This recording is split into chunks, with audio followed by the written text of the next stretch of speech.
N Sreekumar, ദിവ്യ S അയ്യരുടെ post, അതിനുശേഷം അവർ നടത്തിയ പ്രതികരണം, അത് ദിവ്യ എസ് അയ്യർ എന്ന IAS ഉദ്യോഗസ്ഥ നടത്തിയ പ്രതികരണമായിട്ടാണോ കാണുന്നത്, അതോ നിങ്ങൾ ശബരിനാഥിന്റെ ഭാര്യ നടത്തിയ അല്ലെങ്കിൽ ജി കാർത്തികേയന്റെ മരുമകൾ നടത്തിയ പ്രതികരണമായിട്ടാണോ കാണുന്നത്?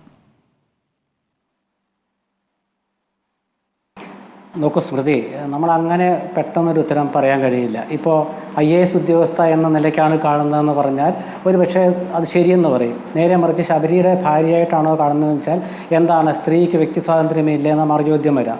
പക്ഷേ ഇതിൻ്റെ അടിസ്ഥാനപരമായ കാരണം എന്താണ്? രാഷ്ട്രീയം. എന്താണ് രാഷ്ട്രീയം എന്ന് പറയുന്നത്? ഈ അവസാന കാലത്ത് എന്ന് വെച്ചാൽ ഭരണത്തിൻ്റെ അവസാന കാലത്ത് ഒരുപാട് തിരഞ്ഞെടുപ്പുകൾ നടക്കാൻ പോകുന്ന കാലത്ത് കോൺഗ്രസ്സിന് ബുദ്ധിമുട്ടുണ്ടാക്കുന്ന ഒരു പ്രസ്താവന ഒരു IAS ഉദ്യോഗസ്ഥരുടെ ഭാഗത്തു നിന്നുണ്ടാവുക. ആ IAS ഉദ്യോഗസ്ഥ ഒരു മുൻ കോൺഗ്രസ് MLAയുടെ ഭാര്യയായിരിക്കുക. അപ്പോൾ അങ്ങനെ വരുമ്പോൾ ഇതിൻ്റെ പ്രതികരണം രൂക്ഷമാകും. പക്ഷേ ഒരു കാര്യം വളരെ വ്യക്തമായിട്ട് പറയാം, കോൺഗ്രസിൻ്റെ സ്വഭാവം അനുസരിച്ചിട്ട് സ്ത്രീകളെ അധിക്ഷേപിക്കുന്ന പരിപാടി പാടില്ല, അത് തെറ്റാണ്. അത് ഇതിൻ്റെ കെയർ ഓഫിൽ ആരെങ്കിലും ചെയ്യുന്നുണ്ടോ എന്നുകൂടി കോൺഗ്രസ് നേതൃത്വം അന്വേഷിക്കണം. ഇവിടെ നമുക്ക് നല്ല രാഷ്ട്രീയമായിട്ട് തന്നെ കാണാം. അതായത് കേരളത്തിലെ പിണറായി ഗവൺമെൻറ് ജനങ്ങളുടെ മുമ്പിൽ ഇപ്പോഴനുഭവിക്കുന്ന ബുദ്ധിമുട്ട് നമുക്ക് അറിയാം. അങ്ങനെയുള്ള ഒരു ഗവൺമെൻറ്റിൻ്റെ ഉദ്യോഗസ്ഥനായിരുന്ന ഒരാൾ, മുഖ്യമന്ത്രിയുടെ ഓഫീസിലെ സ്റ്റാഫായിരുന്ന ഒരാൾ ഒരു പാർട്ടിയുടെ ജില്ലാ സെക്രട്ടറി ആയിട്ട് പോകുമ്പോൾ കോൺഗ്രസിൻ്റെ ഏറെ താല്പര്യമുള്ള ഒരു കോൺഗ്രസ് നേതാവിൻ്റെ ഭാര്യയായ IAS ഉദ്യോഗസ്ഥ ഇത്തരത്തിൽ പുകഴ്ത്തുമ്പോൾ അത് അരോചകവും അസ്ഥാനത്വവുമാണെന്ന് കോൺഗ്രസ് കാണുന്നു. നമ്മൾ ചില ഘട്ടങ്ങളിൽ ഉണ്ടാകാൻ പാടില്ലാത്ത ചില പ്രതികരണങ്ങളുണ്ട്. അപ്പോൾ അത്തരമൊരു പ്രതികരണമാണ് ഇപ്പോൾ നമ്മൾ കാണുന്നത്. അങ്ങനെ വരുമ്പോഴാണ് ഇതൊരു വിമർശന വിധേയമാകുന്നത്. കാരണം എന്താണെന്ന് വെച്ചാൽ 10 വർഷമായിട്ട് കോൺഗ്രസ് 9 വർഷമായിട്ട് കോൺഗ്രസ് പ്രതിപക്ഷത്താണ്. ഈ പ്രതിപക്ഷത്തിരിക്കുന്ന കോൺഗ്രസ് എങ്ങനെയെങ്കിലും അധികാരത്തിലെത്താനുള്ള, അധികാരം രാഷ്ട്രീയ പാർട്ടിയുടെ ലക്ഷ്യം തന്നെയാണ്, എത്താനുള്ള ഒരു നീക്കം നടത്തുമ്പോൾ അങ്ങനെയുള്ള ഒരു സന്ദർഭത്തിൽ കോൺഗ്രസിൻ്റെ രാഷ്ട്രീയ തെരഞ്ഞെടുപ്പ് ശത്രുവായ CPMന് പ്രോത്സാഹനം നൽകുന്ന ഒരു പ്രസ്താവന ഒരു കോൺഗ്രസ് നേതാവിൻ്റെ ഭാര്യയിൽ നിന്നും ഉണ്ടാകുന്നു. അപ്പോൾ ചോദിക്കും, കോൺഗ്രസ് നേതാവിൻ്റെ ഭാര്യയായിട്ട് എന്തിനാ കാണുന്നതെന്ന് ചോദിക്കും. അതാണല്ലോ ഇത് ചർച്ചയാവാൻ കാരണം. നേരെ മറിച്ച് പ്രശാന്തിനെ പോലുള്ള IAS ഉദ്യോഗസ്ഥരെ ഇങ്ങനെ ഇട്ടതെങ്കിൽ ഇത് കോൺഗ്രസുമായിട്ട് ബന്ധപ്പെടുന്നില്ല, ചർച്ചയുമാകുന്നില്ല. മറിച്ച് ചർച്ച ചെയ്ത് എന്തുകൊണ്ടാണ്? അപ്പോൾ ഒരു മനുഷ്യൻ്റെ ശരാശരി രാഷ്ട്രീയം, ശരാശരി ബുദ്ധിയൊക്കെയാണ് ഇവിടെ പ്രയോഗിക്കുന്നത്. അങ്ങനെ വരുമ്പോൾ സ്വാഭാവികമായിട്ടും അതിനോട് രൂക്ഷമായ പ്രതികരണം ഉണ്ടായെന്നിരിക്കും. ഇന്നിപ്പോൾ നോക്കൂ, KK രാഗേഷ് അതിൻ്റെ പ്രതികരണം പറഞ്ഞത് എന്താണ്? അതായത് പഴയ കാലത്ത് കരുണാകരനും നായനാരും ഒക്കെ രാഷ്ട്രീയ സൗഹൃദം കാണിച്ചില്ലെന്നാണ്. ദുർബലമായ വാദമാണത്. ഇത് രാഷ്ട്രീയ സൗഹൃദത്തിൻ്റെ പ്രശ്നമല്ല. KK രാഗേഷും ശബരിനാഥനും നല്ല സൗഹൃദമായിരിക്കാം. പക്ഷേ നേരത്തെ സ്മൃതി പറഞ്ഞ പോലെ IAS തലത്തിലാണെങ്കിലും IPS തലത്തിലാണെങ്കിലും നമുക്ക് പരിചിതമല്ലാത്ത ചില പ്രശ്നങ്ങൾ വരുമ്പോഴാണ് ഇത്തരം പ്രതികരണം ഉണ്ടാകുക. എന്താണ് പരിചിതമല്ലാത്ത പ്രശ്നം എന്ന് പറയുന്നത്? ഒരാൾ പാർട്ടി സെക്രട്ടറി ആകുമ്പോൾ അയാളെ അഭിനന്ദിക്കുന്നത്, അയാൾ ആരും ആയിക്കോട്ടെ, ഏത് സംവിധാനത്തിൽ നിന്നാണ് പോകുന്നതെങ്കിൽ ആയിക്കോട്ടെ. നേരെ മറിച്ച് ഇപ്പോൾ ആലപ്പുഴ ജില്ലാ സെക്രട്ടറി ആയിട്ട് ഒരാളെ വെക്കുമ്പോൾ ആ ആള് മുഖ്യമന്ത്രി സ്റ്റാഫ് ആവണമെന്നില്ല, നേരെ മറിച്ച് വ്യക്തിബന്ധമുണ്ട്. അദ്ദേഹത്തെ IAS ഉദ്യോഗസ്ഥ പുകഴ്ത്തുകയാണെങ്കിൽ ഇത് തന്നെയാണ് സംഭവിക്കുക. അപ്പോൾ ഇതിൽ വേറെ വിഷയങ്ങളൊന്നുമില്ല. ഇത് ശബരിനാഥൻ്റെ ഭാര്യയായി പോയതുകൊണ്ടോ അല്ലെങ്കിൽ മുഖ്യമന്ത്രി പിണറായി വിജയൻ്റെ ഗുഡ് ലിസ്റ്റിൽ പെട്ടുകൊണ്ടൊന്നും അല്ല, രാഷ്ട്രീയമാണ്. എന്താണ് രാഷ്ട്രീയം എന്ന് വെച്ചാൽ വളരെ കഷ്ടപ്പെട്ടും ത്യാഗം സഹിച്ചുമൊക്കെ കോൺഗ്രസ് പ്രവർത്തകർ ഒരു UDF സംവിധാനത്തെ മുന്നോട്ട് കൊണ്ടുപോകുമ്പോൾ എതിരാളിക്ക് ആയുധം കൊടുക്കുകയാണ്. ഇന്ന് നോക്കൂ, CPMൻ്റെ എല്ലാ അനുഭാവികളും ഈ ചർച്ചയിൽ പങ്കെടുക്കുന്ന എൻ്റെ സുഹൃത്ത് അടക്കം ഉള്ളവർ എന്താണ് പറയുന്നത്? എന്താണ് തെറ്റെന്നാണ് ചോദിക്കുന്നത്. ഇത് തന്നെയാണ് പ്രശ്നം. ശശി തരൂർ ഇതുപോലെ ഒരു അഭിപ്രായം പറഞ്ഞപ്പോഴാണ് ഇവർ അതിനെ UDFനെതിരായ ആയുധമാക്കിയത്. അങ്ങനെ ആയുധം കൊടുക്കുന്നതിലെ വിഷയമുള്ളൂ. അതുകൊണ്ടാണ് ശബരിനാഥ് പറഞ്ഞത് ഒരു വീഴ്ച സംഭവിച്ചു. എന്താണ് വീഴ്ച സംഭവിച്ചതെന്ന് അദ്ദേഹം പറയാൻ കാരണം, ശ്രീ ശബരിനാഥ് ഉൾപ്പെടെ മത്സരിക്കുമ്പോൾ അദ്ദേഹത്തിനെ പിന്തുണയ്ക്കാനും അദ്ദേഹത്തിന് വേണ്ടി പ്രവർത്തിക്കാനും പോകുന്ന കോൺഗ്രസ് പ്രവർത്തകരാണ് നാളെ ശബരിനാഥിന് വേണ്ടി പ്രവർത്തിക്കുക. അത് ശബരിക്കറിയാം. കോൺഗ്രസ് പ്രവർത്തകരുടെ ബുദ്ധിമുട്ട് അദ്ദേഹത്തിന് അറിയാം, അവരുടെ ആ വികാര വായ്പ അദ്ദേഹത്തിന് അറിയാം. അതുകൊണ്ടാണ് അദ്ദേഹം പറഞ്ഞത്. അപ്പോൾ വീഴ്ച എന്ന് പറയുമ്പോൾ അത് സാധാരണ CPMൻ്റെ ഭാഷയിൽ നമുക്ക് പറയാം, ജാഗ്രത കുറവെന്ന് പറയാം. അങ്ങനെ ജാഗ്രത കുറവായിട്ട് കരുതിയാൽ മതി. എന്ന് വെച്ചുകൊണ്ട് ദിവ്യ എസ് അയ്യരെ കോൺഗ്രസ്സുകാരങ്ങോട്ട് തള്ളിക്കളയുന്നോ അല്ലെങ്കിൽ കോൺഗ്രസ്സുകാർ അവരെ ആക്രമിക്കുന്നൊന്നും അർത്ഥമില്ല. അവരെ സംബന്ധിച്ചിടത്തോളം കോൺഗ്രസ്സുകാർക്ക് അവർ ബഹുമാനിതയാണ്. ശബരിനാഥൻ്റെ ഭാര്യ എന്ന നിലയ്ക്ക് തന്നെ അതിനെ കാണുകയും ചെയ്യുന്നുണ്ട്. കാരണം എന്താണ്, ജി കാർത്തികേയൻ്റെ മകൻ്റെ ഭാര്യ എന്ന നിലയ്ക്ക് കാണുന്നുമുണ്ട്.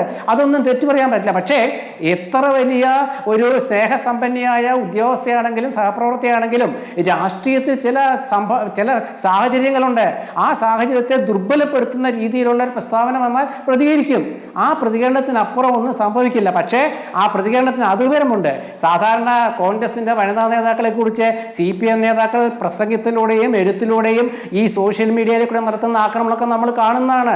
ഇവിടെ റെജി ലൂക്കോസൊക്കെ വിജയരാഘവൻ, രമ്യ ഹരിദാസിനെ കുറിച്ച് പറഞ്ഞതും, VS അച്യുതാനന്ദൻ പഴയ കാലത്ത് ലതിക സുഭാഷിനെ കുറിച്ച് പറഞ്ഞതും, അതുപോലെ ഷാനിമോൾ ഉസ്മാനെ കുറിച്ച് CPM നേതാക്കൾ പറഞ്ഞതൊക്കെ നമ്മൾ മറക്കരുത്. അതിലേക്കൊന്നും പോകുന്നത് ശരിയല്ല. പക്ഷേ ഒരു സംവിധാനം എന്ന് പറയുന്നത് എന്താണ്? പ്രതിപക്ഷവും UDF-ഉം LDF-ഉം തമ്മിൽ മുഖ്യ മത്സരം നടക്കുന്ന ഒരു സ്റ്റേറ്റ്.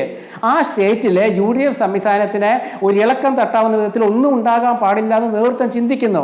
അങ്ങനെയുള്ള അവസരത്തിൽ നമുക്ക് പരിചിതമല്ലാത്ത ഒരു ഭാഷ ഒരു IAS ഉദ്യോഗസ്ഥന് ഉണ്ടാവുകയാണ്. സാധാരണഗതിയിൽ IASകാർക്ക് രാഷ്ട്രീയം പാടില്ല എന്ന് പറയുകയാണെങ്കിലും രാഷ്ട്രീയം വേണമെന്നുള്ളവരത് രാജിവെക്കാറുണ്ട്. കൃഷ്ണകുമാറും അതുപോലെ അൽഫോൺസ് കണ്ണന്താനൊക്കെ രാജിവെച്ചിട്ടുണ്ട്.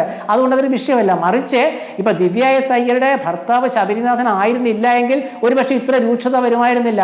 അപ്പോൾ തിരിച്ചു ചോദ്യം ചോദിക്കും, ശബരിനാഥൻ്റെ ഭാര്യയായിട്ട് എന്തിനാ കാണുന്നതെന്ന്. അങ്ങനെ കാണുന്നുണ്ട്, കോൺഗ്രസ്സുകാരെ കാണുന്നുള്ളൂ എന്ന് മാത്രം. CPM-കാരാകുമ്പോൾ അവരിതിലെ സ്ത്രീ സ്വാതന്ത്ര്യം ഒക്കെ കൊണ്ടുവരും. അതൊന്നും ഇവിടെ ഒരു വിഷയമുള്ള കാര്യമല്ല. സത്യസന്ധമായിട്ട് പറയുകയാണെങ്കിൽ ഇത് കോൺഗ്രസ് പ്രവർത്തകർക്ക് ഇഷ്ടമില്ലാത്തൊരു പുകഴ്ത്തലാണ്. ആരെയാണ് പുകഴ്ത്തിയത്? KK രാഗേഷ്. KK രാഗേഷിനെ കുറിച്ച് ഇവിടെ UDF-ഉം കോൺഗ്രസും ഒക്കെ ഒരുപാട് ആരോപണം ഉന്നയിച്ചതാണ്. അദ്ദേഹത്തിൻ്റെ ഭാര്യയുടെ കണ്ണൂർ സർവകലാശാല നിയമനവുമായി ബന്ധപ്പെട്ട തർക്കങ്ങൾ ഉണ്ടായിട്ടുള്ളതാണ്. അതുമാത്രമല്ല കണ്ണൂർ രാഷ്ട്രീയം എന്ന് വെച്ചാൽ കോൺഗ്രസ്സുകാർ ഏറ്റവും വേദന അനുഭവിക്കുന്ന രാഷ്ട്രീയമാണ് കണ്ണൂർ. അവിടെ 2 യൂത്ത് കോൺഗ്രസ് പ്രവർത്തകർ കൊല്ലപ്പെട്ട സ്ഥലം, എത്രയോ യൂത്ത് കോൺഗ്രസ്സുകാരുടെ ജീവൻ പൊലിഞ്ഞ സ്ഥലം, K. സുധാകരൻ എന്ന KPC പ്രസിഡന്റ് നിരന്തരം ആക്രമിക്കുന്ന സ്ഥലം. അവിടെയുള്ള ഒരു CPM-ൻ്റെ ജില്ലാ സെക്രട്ടറിയെ ഒരു പുകഴ്ത്തുമ്പോൾ തീർച്ചയായിട്ടും അതിനോട് പ്രതികരിക്കും. പക്ഷേ ആ പ്രതികരണത്തിന് ഞാൻ ഇപ്പോഴും പറയുന്നു, അതിർവരമുണ്ട്. ദിവ്യ എസ് അയ്യരെ വ്യക്തിപരമായിട്ട് ആരെങ്കിലും ആക്ഷേപിക്കുകയാണെങ്കിൽ കോൺഗ്രസ് നേതൃത്വം അത് അനുവദിച്ചു കൊടുക്കാൻ പാടില്ല. കാരണം അത് കോൺഗ്രസിൻ്റെ സംസ്കാരമല്ല. പിന്നെ മറ്റൊരു കാര്യം, ഇതൊക്കെ ഇതിൽ CPM-ൽ നിന്ന് വരുന്ന ഒരു പ്രതികരണം, VK സനോജ് പറഞ്ഞൊരു പ്രതികരണം, ശ്രീകുമാർ, ശബരിനാഥിനെ കൂടി ലക്ഷ്യം വെച്ച് ഷാഫി മാങ്കൂട്ടം ടീം നടത്തുന്ന നീക്കമാണ് ദിവ്യ എസ് അയ്യർക്കെതിരെയുള്ള ആക്രമണം. അപ്പോഴും ശബരിനാഥിന്റെ ഭാര്യയാണ്. അങ്ങനെയാണേ ശബരിനാഥ് അങ്ങനെയാണെങ്കിൽ ശബരിനാഥിന് ഒരു തിരുത്തു കൊടുക്കേണ്ട കാര്യമില്ലല്ലോ. ശബരിനാഥ് അന്തസ്സായിട്ട് പ്രസ്താവന ഇറക്കിയില്ലേ? CPM-ൽ സംഭവം പറ്റുമോ? അങ്ങനെ CPM-ലെ ഏതെങ്കിലും ഒരു വനിതാ ഒരു CPM നേതാവിൻ്റെ ഭാര്യയ്ക്ക് ഇങ്ങനെ പറഞ്ഞാലുള്ള അവസ്ഥ ഒന്ന് ആലോചിച്ച് നോക്കിയേ. ഒരു പ്രതിപക്ഷ നേതാവായ VD സതീശനെ പുകഴ്ത്താൻ പറ്റുമോ? അപ്പം നമ്മൾ ആ ഒരു സ്ഥിരം ചോദ്യം ഞാൻ ഇവിടെ ചോദിച്ചില്ലെന്ന് മാത്രമേ ഉള്ളൂ. ഇവിടെ ശബരിനാഥ് പറഞ്ഞ എന്താണ് വീഴ്ച പറ്റി? എന്താണ് ആ വീഴ്ച എന്ന് പറയുന്നത്? ഒരു IAS ഉദ്യോഗസ്ഥ എന്ന നിലയ്ക്ക് അവർക്ക് വ്യക്തിപരമായിട്ട് ആരെ വേണമെങ്കിലും ആശംസിക്കാം. പക്ഷേ ഇതൊരു രാഷ്ട്രീയമായ നിയമനമാണ്. അതുകൊണ്ട് നേരെ മറിച്ച് KK രാഗേഷിനെ മുഖ്യമന്ത്രിയുടെ പ്രൈവറ്റ് സെക്രട്ടറി സ്ഥാനത്ത് ഇരുന്നുകൊണ്ട് അദ്ദേഹം ഒരു അവാർഡ്, ഒരു UN അവാർഡ് അദ്ദേഹത്തിന് കിട്ടുകയാണെങ്കിൽ പൂഴ്ത്തിക്കോ, വിരോധമില്ല.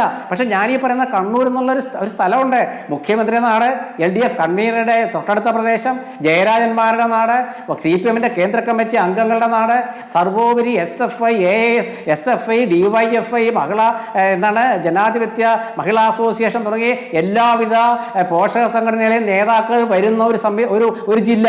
ആ ജില്ലയിലത്തെ ജില്ലാ സെക്രട്ടറിയെ പോയിട്ട് അവിടെ എത്ര യൂത്ത് കോൺഗ്രസ്സുകാർ മരിച്ചു. കൃപേഷ്, ശരത്ലാലിനൊക്കെ ഇപ്പോഴും കോൺഗ്രസ് എത്ര മനസ്സിൽ വിങ്ങുന്ന ഹൃദയത്തോടല്ലേ ഇപ്പോഴും ഓർമ്മിക്കുന്നത്. അങ്ങനെ ഒരു ഘട്ടത്തിൽ ഉണ്ടായ പ്രതികരണമായതുകൊണ്ട് മാത്രമാണിത്. അല്ലാണ്ട് ഇത് ദിവ്യ എസ് അയ്യർക്കെതിരെയുള്ള ഒരു ആക്രമണമായിട്ട് എന്തായാലും കൊണ്ടുപോകണ്ട. പിന്നെ ദിവ്യ എസ് അയ്യർ ഇപ്പോൾ സംരക്ഷിക്കാൻ ഈ CPM നേതാക്കൾ വരേണ്ട കാര്യവുമില്ല. കാരണം എന്താ വെച്ചാൽ ദിവ്യ എസ് അയ്യർ എന്ന് പറയുന്നത് നേരത്തെ പറഞ്ഞതുപോലെ സ്വന്തമായി കഷ്ടപ്പെട്ട IAS നേടിയ വനിതയാണ്. അവരവരുടെ അഭിപ്രായം പറഞ്ഞോട്ട് കുഴപ്പമൊന്നുമില്ല. പക്ഷേ ഞാൻ പറഞ്ഞു വന്നൊരു കാര്യം, കേരളത്തിലെ ഇന്നത്തെ ഉദ്യോഗസ്ഥ സംവിധാനത്തിൽ IAS പോരെ, IPS പോരെ, ഇതൊക്കെ എന്തുകൊണ്ടാണ് സംഭവിക്കുന്നത്? അങ്ങനെയുള്ള ഒരു പോര് നടക്കുന്ന സംസ്ഥാനത്ത് ഇത്തരത്തിലൊരു വിശേഷണം ഒരാളെക്കുറിച്ച് ഒരു അർഹതപ്പെടാത്ത ഒരു സാഹചര്യത്തിൽ അർഹത ഇല്ല എന്ന് കോൺഗ്രസ് കരുതുന്ന ഒരു നേതാവിനെ കുറിച്ച് പറയുമ്പോൾ പ്രതികരണം ഉണ്ടാവും. ആ പ്രതികരണം ആ രീതിയിൽ മാത്രം കണ്ടാൽ മതി. അതിൽ വേറെ ഒരു ദുരുദ്ദേശവും കോൺഗ്രസ് കാണുന്നില്ല. അതുകൊണ്ടാണ് കോൺഗ്രസ് പ്രവർത്തകരുടെ മുരളീധരന്റെ പ്രതികരണം വന്നതുകൊണ്ടാണ് നിലമ്പൂർ ഉപതെരഞ്ഞെടുപ്പ് വരാൻ പോവുക, തദ്ദേശ തെരഞ്ഞെടുപ്പ് വരാൻ പോവുക.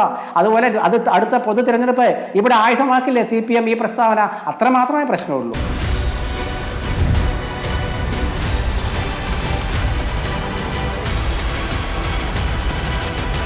Debate with Smruthi Paruthikad.